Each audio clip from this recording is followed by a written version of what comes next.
ನಮಸ್ಕಾರ. ಉತ್ತರ ಕರ್ನಾಟಕ ನ್ಯೂಸ್ನ ಮಧ್ಯಾಹ್ನದ ನ್ಯೂಸ್ ಬುಲೆಟಿನ್ಗೆ ಸ್ವಾಗತ. ನಾನು ಹನುಮಂತ್ ದೇಶ್ಮುಖ್. ಬನ್ನಿ ಕ್ವಿಕ್ ಆಗಿ ನೋಡೋಣ ಈ ಕ್ಷಣದ ಪ್ರಮುಖ ಸುದ್ದಿಗಳನ್ನ. ಕರ್ನಾಟಕದ ಸಿಎಂ ಅಧಿಕಾರ ಹಂಚಿಕೆ ಬಗ್ಗೆ ಪ್ರಧಾನಿ ನರೇಂದ್ರ ಮೋದಿಯ ಮಾತಿಗೆ ಸಿಎಂ ಕಾನೂನು ಸಲಹೆಗಾರ ಪೊನ್ನಣ್ಣ ಹೇಳಿಕೆಯನ್ನ ನೀಡಿದ್ದಾರೆ. ಪಂಚರಾಜ್ಯ ಚುನಾವಣೆ ನಡೀತು. ಅವರು ರಾಜಕೀಯ ಮನಸ್ಥಿತಿಯಲ್ಲಿಯೇ ಮುಂದುವರೆದಿದ್ದಾರೆ. ಅವರು ದೇಶದ ಪ್ರಧಾನಿ ಅವರ ಬಗ್ಗೆ ನಾನೇನು ಹೇಳಲ್ಲ, ಆದ್ರೆ ದೇಶದ ಪ್ರಧಾನಿಯಾಗಿ ರಾಜಕಾರಣ ಎಲ್ಲಿ ಮಾತನಾಡಬೇಕು, ಎಷ್ಟು ಮಾತನಾಡಬೇಕು ಅನ್ನೋದು ನಮಗಿಂತ ಅವರು ತಿಳಿದವರು. ಅವರು ಮಾತನಾಡಿದ್ದು ಸರಿನಾ ತಪ್ಪ ಅಂತ ಮತದಾರರು ತೀರ್ಮಾನ ಮಾಡ್ತಾರೆ. ಪ್ರಧಾನಿಗಳು ರಾಜಕೀಯವಾಗಿ ಮಾತನಾಡಿದ್ದಾರೆ. ಅವರು ಮಾತನಾಡಿದ ಹಾಗೆ ಇಲ್ಲಿನ ಪರಿಸ್ಥಿತಿ ಏನೂ ಇಲ್ಲ ಅಂತ ಪೊನ್ನಣ್ಣ ಹೇಳಿರುವಂತದ್ದು. ಹಾಗಾದ್ರೆ ಪೊನ್ನಣ್ಣ ಅವರು ಏನ್ ಹೇಳಿದ್ರು ಬನ್ನಿ ಕ್ವಿಕ್ ಆಗಿ ನೋಡೋಣ. ಈಗ ಎಲೆಕ್ಷನ್ ಕಮಿಷನರ್ ಬಹಳ ಕ್ಲಿಯರ್ ಆಗಿ ಹೇಳಿದರು, ಒಂದು ವಾರದೊಳಗೆ ನಾವು ಎಲೆಕ್ಷನ್ ಘೋಷಣೆ ಮಾಡ್ತೀವಿ ಅಂತ. ನಿನ್ನೆ ಇದೇ ವಿಚಾರಕ್ಕೆ ಸಂಬಂಧಪಟ್ಟಾಗ ಸಿಎಂ ಡಿಸಿಎಂ ನೇತೃತ್ವದ ಸಭೆ ಕೂಡ ಆಗಿದೆ, ತಾವು ಕೂಡ ಇದೆ. ಸರ್ಕಾರಕ್ಕೆ ಏನಾದರೂ ಆಪ್ಷನ್ಸ್ ಇದೆಯಾ? ಯಾಕಂದ್ರೆ ನಿಮಗೆ ಸಮಸ್ಯೆಗಳು ಸವಾಲಿದೆ. ಈಗ SIR ತಯಾರಿ ಆಗ್ತಾ ಇದೆ, ಒಂದೊಂದು ಕಡೆ ಜನಗಣತಿ ನಡೀತಾ ಇದೆ ಸೆಂಟ್ರಲ್ದು, ಆ ಕೆಲಸವನ್ನು ಮಾಡಬೇಕು.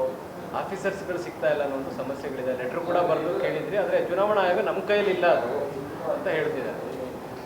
ನಿನ್ನೆ ನಮ್ಮ ಪ್ರಧಾನ ಕಾರ್ಯದರ್ಶಿಗಳು, AICC ಪ್ರಧಾನ ಕಾರ್ಯದರ್ಶಿಗಳು, ಕರ್ನಾಟಕ ಉಸ್ತುವಾರಿ ರಣದೀಪ್ ಸುರ್ಜೇವಾಲಾ ಅವರು ಸಭೆಯನ್ನು ಕರೆದಿದ್ದರು. ಮುಖ್ಯಮಂತ್ರಿಗಳು ಮತ್ತು ಉಪಮುಖ್ಯಮಂತ್ರಿಗಳು, ನಮ್ಮ ಪಕ್ಷದ ಕಾರ್ಯಾಧ್ಯಕ್ಷರು DC ಚಂದ್ರಶೇಖರ್ ಅವರು, ನಾನು ಭಾಗವಹಿಸಿದ್ದೆ. ಅದರಲ್ಲಿ ಈಗ SIR ಮತ್ತು ಸೆನ್ಸಸ್ ಏನಿದೆ ಅದು ಕಡ್ಡಾಯವಾಗಿ ಕೇಂದ್ರ ಸರ್ಕಾರದ ಆದೇಶದಿಂದ ನಡೆಸೋದ್ರಿಂದ ಅದರಲ್ಲಿ ಕಡ್ಡಾಯವಾಗಿ ಎಲ್ಲ ಅಧಿಕಾರಿಗಳು ಭಾಗವಹಿಸ್ತಾ ಇದ್ದಾರೆ. ಅದು ಜೂನ್ವರೆಗೂ ನಡೀತದೆ. ಅದರಿಂದ ಯಾವಾಗ ಅಧಿಕಾರಿಗಳು ಚುನಾವಣೆಯ ಸಿದ್ಧತೆಗಳನ್ನು ಮಾಡ್ಕೊಳ್ಳೋದು, ಯಾವಾಗ ಚುನಾವಣೆಯನ್ನು ನಡೆಸೋದು ಅಂತ ಹೇಳುವಂಥದ್ದು ಒಂದು ಇವತ್ತು ಕರ್ನಾಟಕ ರಾಜ್ಯ ಸರ್ಕಾರದ ಮೇಲೆ ಒಂದು ಸವಾಲು. ಅದಕ್ಕೆ ಅದ್ರ ಬಗ್ಗೆ ಚರ್ಚೆಯನ್ನು ಮಾಡಿ ಯಾವ ಥರ ಕ್ರಮಗಳನ್ನು ಜರುಗಿಸ್ಬೇಕು, ಚುನಾವಣೆ ಮಾಡಲೇಬೇಕು ಅನ್ನೋಂಥ ಅನಿವಾರ್ಯತೆ ಇರ್ತದೆ. ಯಾವ ರೀತಿ ಏನೇನು ಕಮಿಟಿಗಳು ಮಾಡಬೇಕು, ಮ್ಯಾನಿಫೆಸ್ಟೋ ಏನಾಗಬೇಕು, ಇದೆಲ್ಲವನ್ನು ಕೂಡ ಚರ್ಚೆಯನ್ನು ಮಾಡಿದ್ವಿ. ಮತ್ತು ಚುನಾವಣೆ ಈಗ ನಡ್ಸೋಕ್ಕಾಗಲ್ಲ, ಅಧಿಕಾರಿಗಳು ಸಿದ್ಧತೆಯನ್ನು ಮಾಡ್ಕೊಳ್ಳೋಕ್ಕಾಗಲ್ಲ ಅಂತ ಹೇಳಿದ್ರೆ ಅಂಥ ಸಂದರ್ಭದಲ್ಲಿ ಏನು ಮಾಡಬೇಕು ಅಂತ ಹೇಳೋದನ್ನು ಕೂಡ ಚರ್ಚೆಯನ್ನು ಮಾಡಿದ್ವಿ. ಕೊನೆಯದಾಗಿ ಸರ್ವೋಚ್ಚ ನ್ಯಾಯಾಲಯದಲ್ಲಿ ಪ್ರಕರಣ ಇರೋದ್ರಿಂದ ಮತ್ತು ಸರ್ವೋಚ್ಚ ನ್ಯಾಯಾಲಯದ ಆದೇಶ ಇರೋದ್ರಿಂದ ನಾವೆಲ್ಲ ಕೂಡ ಅದಕ್ಕೆ ಬದ್ಧವಾಗಿರಬೇಕು. ಅದಕ್ಕೆ ಸರ್ವೋಚ್ಚ ನ್ಯಾಯಾಲಯದ ಮುಂದೆನೇ ಇದನ್ನು ಯಾವ ರೀತಿ ಈಗಿನ ನಾವು ಎದುರಿಸ್ತಾ ಇರುವಂಥ ಸಮಸ್ಯೆಗಳನ್ನು, SIRನಲ್ಲಿ ಏನು ಸಮಸ್ಯೆಗಳು ಎದುರಾಗ್ತಾಯಿದೆ, ಸೆನ್ಸಸ್ನಿಂದ ಏನು ಸಮಸ್ಯೆ ಎದುರಾಗ್ತಾಯಿದೆ, ಇದೆಲ್ಲವನ್ನು ಅವರ ಗಣನೆಗೆ ತರುವಂಥದ್ದು ಆಗಬೇಕು ಅಂತ ಹೇಳುವಂಥದ್ದು ಕೂಡ ಚರ್ಚೆಯನ್ನು ಮಾಡಿದ್ವಿ.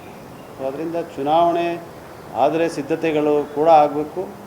ಚುನಾವಣೆಯ ಪ್ರಕ್ರಿಯೆಗಳನ್ನು ನಡೆಸಲಿಕ್ಕೆ ಜವಾಬ್ದಾರಿ ವಹಿಸ್ಕೊಂಡಿರೋ ಅಧಿಕಾರಿಗಳು ಈಗಾಗಲೇ ಈ ಕೆಲಸಗಳಲ್ಲಿ ಕಾರ್ಯಪ್ರವೃತ್ತರಾಗಿರುತ್ತಾ ಯಾವ ರೀತಿ ಮಾಡಬೇಕು, ಸರ್ವೋಚ್ಚ ನ್ಯಾಯಾಲಯಕ್ಕೆ ಏನು ಹೇಳಬೇಕು, ಇದೆಲ್ಲವನ್ನು ಕೂಡ ಚರ್ಚೆಯನ್ನು ಮಾಡಿ ಕೆಲವು ನಿರ್ಣಯಗಳನ್ನು ತಗೊಂಡಿದ್ದಾರೆ.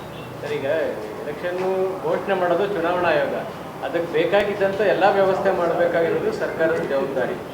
ಈಗ ಈ ಸಂಕಷ್ಟದ ಸಂದರ್ಭದ ಅಂದರೆ ಯಾಕೆಂದರೆ ಬೇರೆ ಬೇರೆ ಕೆಲಸ ಕಾರ್ಯಗಳಲ್ಲಿ ಇರೋದ್ರಿಂದ ಒಂದು ವೇಳೆ ಚುನಾವಣೆ ಘೋಷಣೆ ಆದರೆ ನೀವು ಮಾಡ್ಲಿಕ್ಕಾಗತ್ತಾ? ಸರ್ಕಾರ ಸೌಲಭ್ಯಗಳನ್ನು ಒದಗಿಸ್ಲಿಕ್ಕೆ ಸಾಧ್ಯ ಇದೆ, ಸಹಕಾರ ಕೊಡೋಕ್ಕೆ ಸಾಧ್ಯ ಇದೆಯಾ? ಅಲ್ಲ, ಅದೇ ಪರಿಸ್ಥಿತಿ ಈಗ ಕಷ್ಟ ಇದೆ. ಯಾಕಂದರೆ ಇಲ್ಲಿಯ ಸೆನ್ಸಸ್ ಇನ್ನೂ ಭಾಳಷ್ಟು ಪ್ರಗತಿ ಕಾಣಬೇಕು.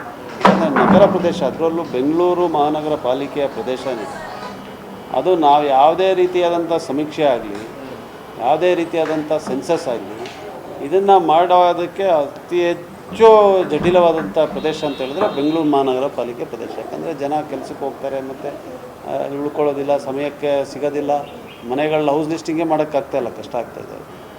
ಸೊ ಆ ಸಂದರ್ಭದಲ್ಲಿ ಯಾವ ಅಧಿಕಾರಿಗಳು, ಯಾವ ಸಿಬ್ಬಂದಿ ವರ್ಗದವರು ಚುನಾವಣೆ ಪ್ರಕ್ರಿಯೆಯನ್ನು ಕೂಡ ನಡೆಸಬೇಕು, ಅವ್ರಿಗೆ ಇಷ್ಟು ದೊಡ್ಡ ಜವಾಬ್ದಾರಿಯನ್ನು ಕೂಡ ಅವರು ಇವತ್ತು ನೆರವೇರಿಸ್ತಾ ಇರೋದ್ರಿಂದ ಚುನಾವಣೆ ಮಾಡಲಿಕ್ಕೆ ಎಷ್ಟು ಸಾಧ್ಯ ಆಗ್ತದೆ ಅಂತ ಹೇಳುವಂಥ ಪ್ರಶ್ನೆ ಇದೆ. ಅದು ಈಗ ನಾವು ಎಷ್ಟೇ ಈ ಪ್ರಶ್ನೆಯನ್ನು ಕೇಳಿಕೊಂಡು ಉತ್ತರ ಕೊಟ್ಕೊಂಡ್ರೂ ಕೂಡ ಕೊನೆಯದಾಗಿ ನ್ಯಾಯಾಲಯದ ತೀರ್ಪು, ಅದಕ್ಕೆ ನ್ಯಾಯಾಲಯದ ಮುಂದೆ ಇದೆಲ್ಲವನ್ನು ನಾವು ಪ್ರಸ್ತಾಪ ಮಾಡಬೇಕು. ನಾವು ಈಗ ಚುನಾವಣಾ ಆಯೋಗವನ್ನು ನಾವು ದೂರಿ ಪ್ರಯೋಜನ ಇಲ್ಲ. ಚುನಾವಣಾ ಆಯೋಗ ಅವ್ರ ಕೆಲಸವನ್ನು ಅವ್ರು ಮಾಡಲೇಬೇಕು. ಉಚ್ಚ ನ್ಯಾಯಾಲಯದ ಆದೇಶ ಇದ್ದ ಮೇಲೆ ನಾವು ಕೂಡ ಸಂವಿಧಾನದ ಅಡಿಯಲ್ಲಿ ಆರ್ಟಿಕಲ್ 141, 142 ನಾವು ವಿ ಆರ್ ಆಲ್ಸೋ ಬೌಂಡ್ ಅದು ಜಡ್ಮೆಂಟ್ ಅದು ಸುಪ್ರೀಂ ಕೋರ್ಟ್. ಸೊ ಇದಕ್ಕೆ ಈಗ ಪರಿಹಾರ ಉಚ್ಚ ನ್ಯಾಯಾಲಯ ಸರ್ವೋಚ್ಚ ನ್ಯಾಯಾಲಯದಲ್ಲೇ ಕಂಡ್ಕೊಬೇಕು. ಮತ್ತು ಅವ್ರಿಗೆ ಮನವರಿಕೆಯನ್ನು ಮಾಡಬೇಕು. ಎಷ್ಟು ಅಧಿಕಾರಿಗಳಿದ್ದಾರೆ, ಎಷ್ಟು SIRನಲ್ಲಿದ್ದಾರೆ, ಎಷ್ಟು ಸೆನ್ಸಸ್ನಲ್ಲಿದ್ದಾರೆ, ಎಷ್ಟು ಸಮಯ ಬೇಕಾಗ್ತದೆ, ಚುನಾವಣೆ ಪ್ರಕ್ರಿಯೆಗೆ ಎಷ್ಟು ಅಧಿಕಾರಿಗಳು ಸಿಬ್ಬಂದಿಗಳು ಬೇಕಾಗ್ತದೆ, ಇದೆಲ್ಲ ಮಾಹಿತಿಯನ್ನು ಕೊಟ್ಟು ನಾವು ಸರ್ವೋಚ್ಚ ನ್ಯಾಯಾಲಯ ಏನು ಆದೇಶ ಕೊಡ್ತದೆ ಅದನ್ನು ಪಾಲನೆ ಮಾಡ್ತೀವಿ. ಅಪ್ರೋಚ್ ಆಗಿದ್ದೀರಾ ಸರ್ ಕೋರ್ಟ್ಗೆ ಅಥವಾ ಆಗಬೇಕು? ಆಗಿದ್ದೀವಿ. ಆದರೆ ಪಶ್ಚಿಮ ಬಂಗಾಳದಲ್ಲಿ ಆದಂತೆ ಆ ಒಂದು ಆತಂಕ ಅಂತೂ ಇದೆ ಅಲ್ವ ಸರ್ ನಿಮಗೆ? ಏನು ಪಶ್ಚಿಮ ಬಂಗಾಳ ಸುಮಾರು 25 ಲಕ್ಷ ಮತಗಳನ್ನು ಮತ್ತೆ ಅವರಿಗೆ ಮತ್ತೆ ಅವಕಾಶ ಮಾಡಿಕೊಡ್ಲಿಲ್ಲ ಅವ್ರಿಗೆ